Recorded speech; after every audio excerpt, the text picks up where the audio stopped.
हो जरी असले तरी आपण एकच आहोत, एकटेच आहोत, असं आहे का इथे?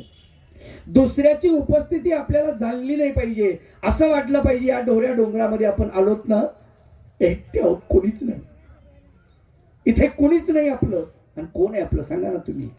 हा, येथे कुणी ना कुणाचा देवाविना या जीवाचा, भगवंताशिवाय कुणीच नाही हो, लक्षात ठेवा, कुणीच नाही. पण तुम्हाला सगळी बंधनं तोडावे लागणार आहेत. हे बंधनं तोडण्याचं ठिकाण आहे, लक्षात ठेवा. तुम्ही चल बाबा आताच आम्हाला बंधनं तोडायला होता का? हो, हळूहळू तोडावे लागतात.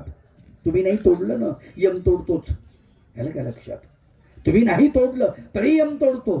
हा, एक काळ असा असतो, उमेदीच्या काळामध्ये आपण जर ज्ञान संपादन केलं नाही तर वृद्धापकाळामध्ये आपल्याला ते ज्ञान संपादन होत नाही. आणि परमेश्वर म्हणजे काय आहे हे आपल्याला कळत नाही. या जीवनामध्ये लक्षात ठेवा, तुम्हाला तुमचा जन्म फक्त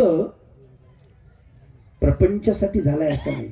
काही लोक म्हणतात आमची आई ना सुंदर पिठलं करते. अरे तुझ्या आईचा जन्म काय पिठल्यासाठी झाला? आमच्या पत्नी सारखी वांग्याची भरीत कुणी करतच नाही, भरतावर तिचं जीवन गेलं. अरे काय चाललेलं आहे? नाही, यासाठी परमेश्वराने आपल्याला देव दिलेलं आहे. विचार करा, मोलाचं 2-2, 3-3 तास आपण व्हॉट्सअप फेसबुक वरती आपण राहतो, नाही त्यासाठी आपलं जीवन आहे.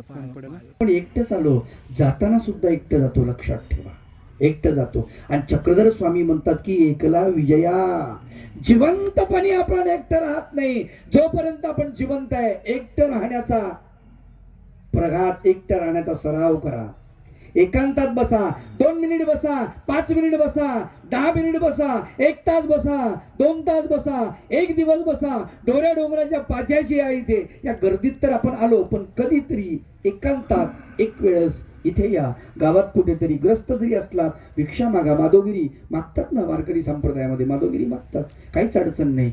म्हणून वासनिकांनी जरी आलं, इथे आल्यानंतर भिक्षा मागा. इथे गाव आहेत, ओंडली गाव आहे, इकडे एक दुसरे गाव, वैतरणा वस्ती आहे एका धरणाची, इथे भिक्षा मागा. 1 दिवस 24 तास भगवत चिंतनामध्ये घाला. बघा काय अनुभूती येते. एकला विजया स्वामी चक्रधर महाराज म्हणतात. त्याचं कारण आहे की आपण एकटेच आहोत, एकटेच आहोत.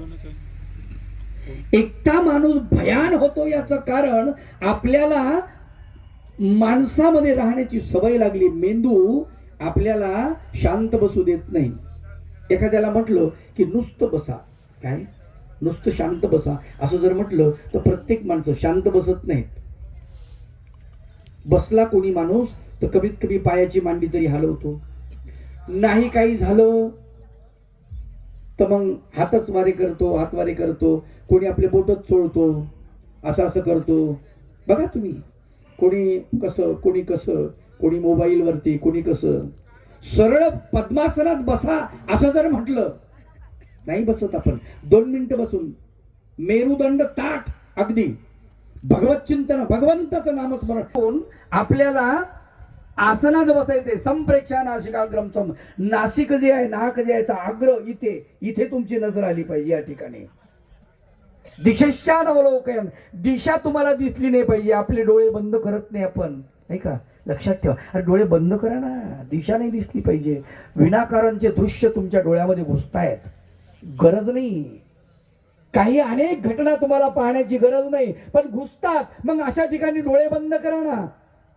करतो आपण डोळे बंद विनाकारण, रस्त्यानं चाललो आपण आणि तुम्हाला चित्रविचित्र दिसले काही प्रकार, तुम्ही म्हणतात काय बेकार जमाना आला, काही खरं नाही राहिलं, संस्कृती बुडाली, धर्म बुडाला. बघतो कशाला मूर्खा तिकडे. म्हणायचंय स्वतःला. तुमचा उद्धार करता कोणीच नाही, लक्षात ठेवा. सर्वज्ञ श्री चक्रधर प्रभू उत्तरापंथे गेलेले आहेत, आपल्याला ज्ञान सांगून गेलेले आहेत. आचार्यांना पुढे करून आपल्याला सांगतायत. आचार्य लोक ज्ञान सांगतायत, ते ज्ञान संपादन करा आणि तुमचा उद्धार तुम्हालाच करायचा आहे. तुमची आई तुमचा उद्धार करणार नाही, तुमचा बाप तुमचा उद्धार करणार नाही, तुमची पत्नी नाही, बहीण नाही, भाऊ नाही, दीर नाही, भाऊजाई नाही, सासरा नाही, सासू नाही, सून नाही, कुणीच नाही, कुणीच नाही, नातू नाही, पंतू नाही, कुणीच नाही. तुमचा उद्धार जर तुम्हाला करायचा असेल तर तो फक्त तुम्ही आणि तुम्हीच करू शकता, दुसरं कोणीच करू शकत, दुसरं कोणीच. म्हणून एकला तुमच्या घरामध्ये एखादी खोली असेल